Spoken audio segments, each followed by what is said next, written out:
Everyone loves football. It's a Zach Gelb Show. Football Friday on Fox Sports 920 The Jersey. That's right. Welcome back in. We are 2 weeks away from the Super Bowl. Super Bowl 51 in Houston at NRG Stadium. I can't wait to get down south to Houston, Texas to see the Super Bowl this year and cover it. Be on Radio Row and all that great stuff. This is the Zach Gelb Show, Fox Sports 920 The Jersey. NFC and AFC Conference Championship games this weekend. Atlanta and Green Bay, and the game I'm going to on Sunday, leaving today right after the show. Going to Boston to go to Foxborough, Massachusetts. Spend the weekend there for the Patriots and the Steelers in the AFC Championship game. So now joining us is someone that knows a thing or two about beating the Steelers in the postseason, is a three-time Super Bowl champion, and that is Matt Chatham, now writing with footballbyfootball.com, and Matt is kind enough to hop on board with us right now on the Zach Gelb Show. Matt, always fun to talk with you, and how are you, my friend? Doing great. Thanks for having me on, Zach. Well, thank you for coming on, and we appreciate it. I follow you on Twitter, and I love that you're attacking Roger Goodell this week, because I agree with you, Matt. It's extremely soft that the commissioner is not in Foxborough this weekend after being in Atlanta last weekend. Yeah, I mean, it's sort of two separate issues there. I mean, from a player perspective, or a coaching staff, maybe even the organization with Mr. Kraft, they could care less. I mean, at the end of the day, what matters is what's going on the field. The side story to this is more, to me, just that it became something. It's so Goodellian, I guess I would say. And if you really sort of look at this guy's tenure at the head of the NFL, I mean, how many times has there been a much easier, simpler alternative on the front end that it could have saved a lot of heartache later? I mean, the idea that we're still talking about him dodging an entire organization, one of the 32, 2 years later after this initial incident, it's just insane. I mean, what would have been the easy and smart thing to do is just to sort of hand in hand show up on that Thursday night opening game after the Patriots won the Super Bowl in Arizona. It would have been a non-story. Sit in the box, nobody cares. Just could care less, but then you just go out and dodge for 2 years and look, cowardly, quite frankly. So then it becomes something, much like any of these other issues, Deflategate, Downeygate, anything that has a gate attached to it, almost always minor, innocuous, maybe nothing, but he makes things sort of turn into cancers, they metastasize. So that's sort of his, I think that's his MO. He just doesn't do things right on the front end and they become things they shouldn't be. And the ironic part about it is he was Mr. Tough Guy in this Deflategate thing. He was saying, no one can usurp my power. He's the authoritative voice. When he talked to Gary Myers, he said, I'll go where I have to go. He just looks really soft by not showing up this weekend, and nothing's going to happen to him. He shows up. They'll put him on the big screen. If the Crafts even tell the video people to do that, and he'll get booed, and that will be the end of it. It's like silly by the commissioner. Yeah, it's just a stupid decision, frankly. And you're right. It makes him look incredibly soft. I mean, to be honest, when he was doing the tough guy sheriff thing, I think anyone beyond the editor that was running that piece didn't believe it anyway. But 10 years later, as each of these things comes and goes, and you see how uncomfortable it is. I mean, beyond just simply not showing up at a game, the guy hasn't sat and done media with a single New England media member in 2 years' time. I mean, that's dodging. He's finger wagged for years at fans and players for, hey, you have to do your obligation. This is our job to the fans. He did this with Marshawn Lynch. He's done it to Richard Sherman. He's done it to other players around the league and said, hey, we don't all do things that just the things that we want to do. He's like, sometimes you have to do what you don't want to do in this league, except for you. So it's just do as I say, not as I do. And that's why he has so little credibility with the fans, with the players, with really people all around this country. Matt Chatham with us right now on the Zach Gelb Show. Something that I don't think is also that big of a deal, but it's getting played up this week, is the whole Antonio Brown Facebook Live incident. I don't care what Mike Tomlin said. That's supposed to be a private moment. I care more that Antonio Brown was Facebook Living it. I thought that was stupid on his part. You've been in a Patriots locker room. We've seen before, anytime an opponent talks some smack, and I know this is a little bit different, the Patriots usually respond. Does Bill even bring this up to his team? Like, how does Bill handle this when it's behind the scenes and the doors are closed? Well, I can assure you, it now being a Friday, it's irrelevant now to them. I mean, the house, it's probably one of those things early in the week because, to be honest, I was there during years where social media was a big thing. So, and then my years in the Jets, maybe it had just started to come along towards the end of that. But this isn't something he ever would have had to address because in the event that a story like that happens, you just mention something that was in the paper or something like that early in the week, and you just put it to bed. But in this particular situation, I think you had to get out in front of it because same thing. It just becomes sort of a cancer of the week. Like, it's still being talked about Wednesday, Thursday, Friday, and it's irrelevant to stuff on the field. I guess the one piece, if I were to guess that, he's going to maybe plucking to mention to the guys beyond just, hey, that's not going to have anything to do with the game, is that one little mention of them having a head start on us. He uses his swear words or whatever, but then he mentions the idea that, hey, they got a day and a half jump on us, which isn't technically true, but they did have a jump on them, and that's just sort of the nature of the schedule and how it's set up with the time change. But I think the reason that would be worth mentioning to your team is you want them doubling down on their own preparation. You want them sort of aware that, hey, these guys are already complaining that they're behind you. Go ahead and take advantage of that. You know what I mean? If there's any sort of fear down the interstate from this team that they're somehow behind you, make it true. Outwork them. You do have a little bit of an advantage here. Let's make sure that you go ahead and bury them with prep. You have a different perspective of Bill Belichick than we do as outsiders, and Bill has this interesting definition with the public. Some people think he's an awful guy. Some people think he's a really great football coach and a good guy. You played with Bill, you won with Bill, and then you also went to the Jets and had to go up against Bill. What was your time like with Bill Belichick?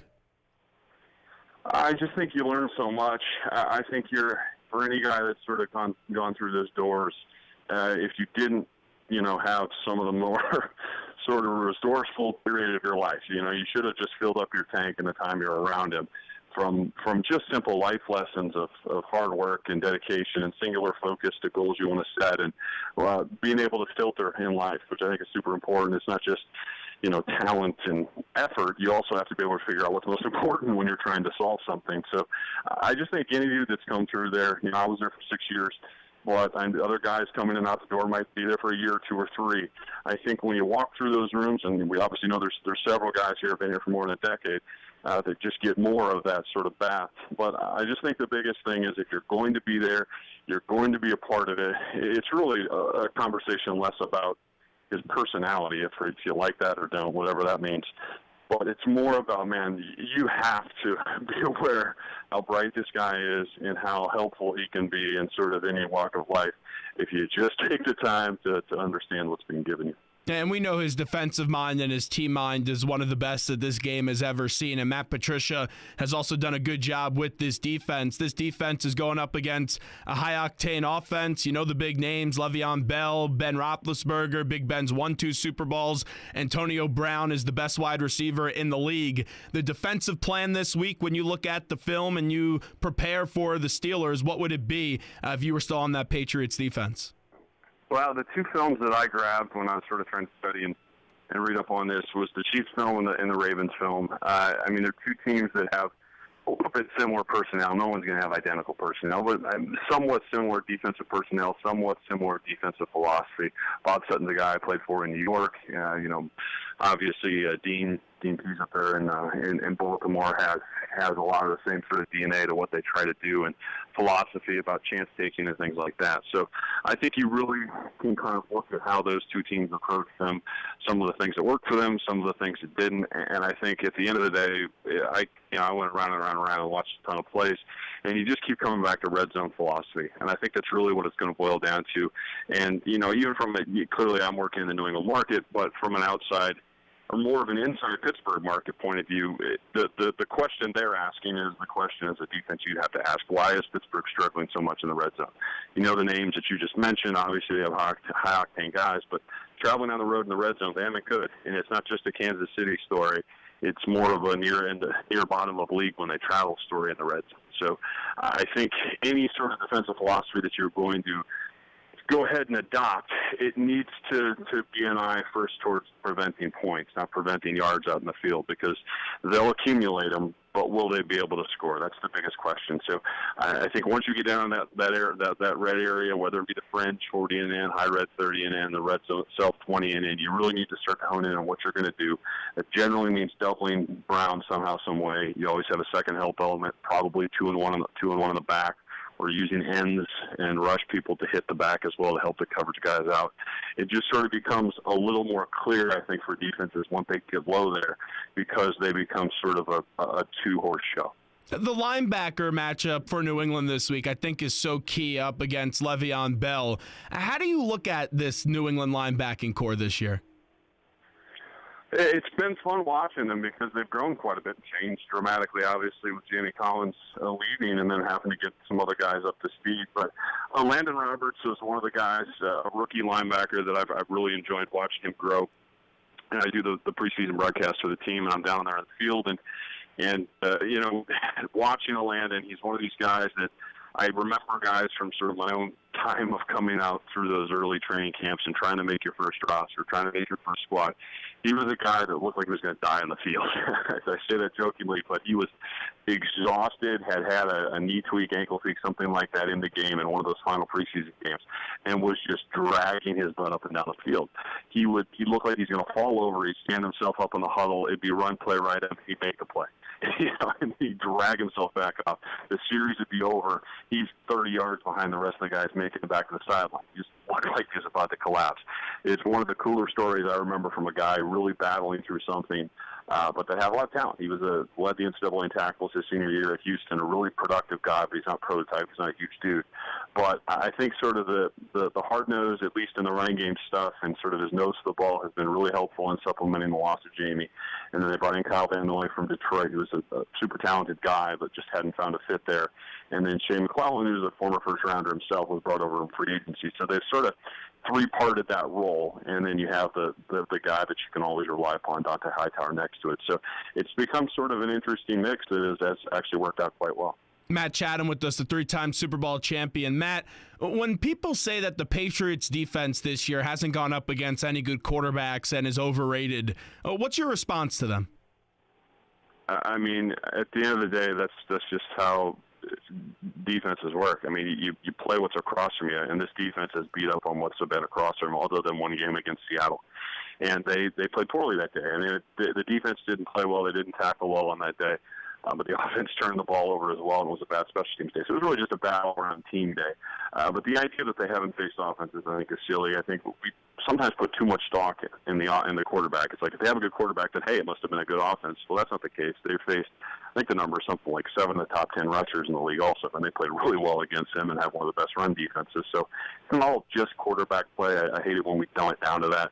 And all that being said, I mean, there's a presumption now that, hey, they're playing Pittsburgh. That must be one of the best offenses they faced. Well, the Cardinals averaged 26-1 a game. That's a couple points better than Pittsburgh did, and the Patriots handled them on the road. They also faced Buffalo, which I don't think any of us out there are even first to assimilate them with high-scoring offense. But the Buffalo offense scores just as much as Pittsburgh does, and they handled them fine. So, again, I think sometimes we put too much stock in which quarterback you face. You have to face the whole 11, and they've faced plenty of good 11s. No, the quarterback matchup this weekend, we know it's going to be a special one with Brady and Big Ben. Whenever those two guys get together, you're probably going to see a good game. Although the Patriots have dominated this New England and Pittsburgh rivalry over the years. We'll see what happens on Sunday. With the Patriots offense, they still covered last week, but people say that they did struggle and they had the turnovers, which is very un-Patriot-like. What type of offense from New England do you expect this weekend? I'm assuming you think they bounce back, right? Yeah, I'm assuming they bounce back. I mean, not relative to production. I mean, their overall output is normal. Like you said, they put an 18 deficit between the two. So actually more than covered. But I would say that the bigger question, and you touched on it, Zach, is this idea of turnovers, and it's something that's crept in. They put the ball on the ground a couple times, had a couple interceptions, and that stuff's uncharacteristic. And I guess if you're Coach Belichick, I'm still in that locker room, I have a pretty good sense of what the speeches would have been this week, because it's not only referencing that film, it's going back to the first Pittsburgh game. And Chris Hogan had a fumble early, first quarter in that game. They actually bounced back and got an interception the very next series, Malcolm Butler on Antonio Brown, so that ended up being a wash. But then they had a fumble on the punt return later from Julian Edelman. So he has these two pieces of film to say, hey, in their most recent game, against a very good Texas defense, but whatever that happens to be, you still put the ball on the ground. You still have turnovers. You cannot do that this week. And it's not only just what happened in your rear view. You can go way back to when you face this particular team that you should have buried a little more than you did, especially in the absence of Big Ben. kept it a little closer because of those turnovers. So it has to be, I think, a cleaner game from that perspective. You know, Brady is one of the best competitors this game has ever seen, and he's still fired up. But your former teammate Ted Johnson said still to this day it annoys him that Tom Brady was in the 6th round. That still is getting at Tom after all these years, even with the 4 Super Bowls, the supermodel wife, and all the success that he's had and everything, both on and off the field. What is Brady like this week leading up to a game that is one of those hat and T-shirt games? I think it's one of these weeks where you can look at his focus. The media members were sort of echoing this when we go in for they have their the press conference stuff and sort of media availability throughout the week, and there was a decidedly different tone from Tom, from Bill, from everyone basically on that. I think it's Tuesday was the first time you get to hear some guys talk, and walked in and it was like, well, feels a little more corporate, feels a little more on point today, a little less, laughing and all that kind of stuff. And you feel that. You feel it ratcheted up, and you sense that in Tom. It's not a week to talk about, Antonio Brown or his Facebook stuff or Deflategate or like any other thing that you come up with that doesn't have something to do with an X's and O type situation or an evaluation of personnel you're going to face or some sort of scheme thing. That's what they care about now. So I think Tom does that sort of by example, and most of the guys follow. Matt Chatham with us on the Zach Gelb Show, wrapping up with him. You played with Brady, obviously. You saw Brady go from this backup then to the starter and then ended up being a 4-time Super Bowl champion and maybe the greatest quarterback the game has ever seen, if you want to have that debate with Brady, Montana, and a few others. What has this been like, though, to watch his journey? And take me back to the beginning days. Like, when did you know that he would be this good of a quarterback that he's become? Yeah, I mean, I've had to answer that question so many times, Zach, and I would say that I don't pretend to have been some sort of soothsayer. I mean, I knew Tom when he was a rookie. It was my first year also. I'd been released by the Rams, came over here for opening day in 2000, and he was the 4th quarterback. He was there with Michael Bishop, John Freeze, and then obviously Drew was the starter. So, I can't pretend to have said watching him do practice for a year there that I knew that was someday going to become the greatest quarterback in NFL history. You just didn't know that. There was no way. But I think the greater issue here is not whether someone predicted it. Even the organization themselves didn't predict it. They wouldn't have taken him in the 6th round if they thought that. But it's his growth, and I think his competitiveness and his will to make himself better is why he's become that. I mean, he didn't come out with testing like Michael Vick. He didn't come out, throwing the ball like Andrew Luck necessarily. He didn't come out with everyone just stamping him. This is what he was going to be. He's learned this game. He's gotten better year after year after year, and he's played so long that continual improvement is just sort of put him through the roof. So I think that's been the most impressive part. He's learned how to take care of his body. Tommy now at 39, almost 40, we're about the same age.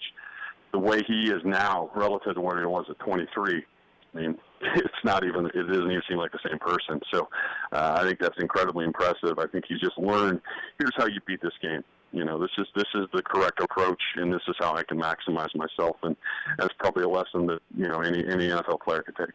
Matt, when you hear Patriots and Steelers, you look back at clearly those 2 AFC title games, and actually Bledsoe had to come on in relief. You know that when Brady got the injury in the first one, and then the second one, Big Ben and them were rolling in Big Ben's rookie year. They were 15-1, and the Patriots had the upset in Heinz Field. Troy Brown comes back to mind on that that punt return in the first one. Just what are some of those recollections when you look back at this matchup of Patriots and Steelers for you, since you were part of that rivalry? Yeah, I mean, you mentioned the first one, and it's the biggest. I mean, we had the famous Snow Bowl game with the tuck rule and all that stuff that preceded that big Steelers contest, and I think there was so much elation of us coming out of that crazy game that, it was presumed that, hey, that's a cool story. Now here come the big Steelers. I remember Cordell Stewart, Antoine Randall L. That was a really Jerome Bettis. That was a high octane team itself, and they played great defense with Joey Porter and James Ferrier and all those guys back then. So that was a team that was super respected. It was an extremely difficult place to play. You go down there and Heinz is just spinning with the towels, and they put the family section up there opposite the river, up real high, and the actual stanchions sort of shake. It's just the environment is something that stands out to me the most. Just being relatively new to the league in my second year, and that was the spot. That Pittsburgh was hopping, and it was a place where you were right in sort of the devil's backyard. You had to go in there and win a really difficult place, and we did. So, that's probably something for overcoming that. And you just kind of put that as a feather in your cap and realize it'll never get tougher than that. So for any road venture that we had from there on out, that was really a nice little sort of mountain to climb, because you knew it would never get harder. Love it. Matt Chatham, footballbyfootball.com. Before we let you run, we got to put you on the spot. Who's going to be playing in Super Bowl 51? Who represents the NFC and who represents the AFC? I think I'm leaning toward, Patriots, I think I can easily make that pick. I think biases aside, or who I cover aside, if I go Team X and Team Y and have to gamble, I think it's the Patriots. And I think the gap between them and Pittsburgh is pretty significant. I think we can look back to just within a few weeks as a Pittsburgh team that was playing overtime games against the Browns just a few weeks ago. Yes, they beat up on Miami, but I think Miami was a fringe, barely a playoff team. They had a nice win against Kansas City last week, but the performance they had there won't cut it in Foxborough. So I'm predicting a comfortable victory there. I would say on the NFC side, man, it's a coin flip. I just think at the end of the day, we're going to have to get past this point where we presume that Matt Ryan will screw it up. I think we're there. I think we're at the point where the Matty Ice thing comes through. He can go blow for blow with the offense. Somebody's going to have to make a play, so I'll just roll with the home venue.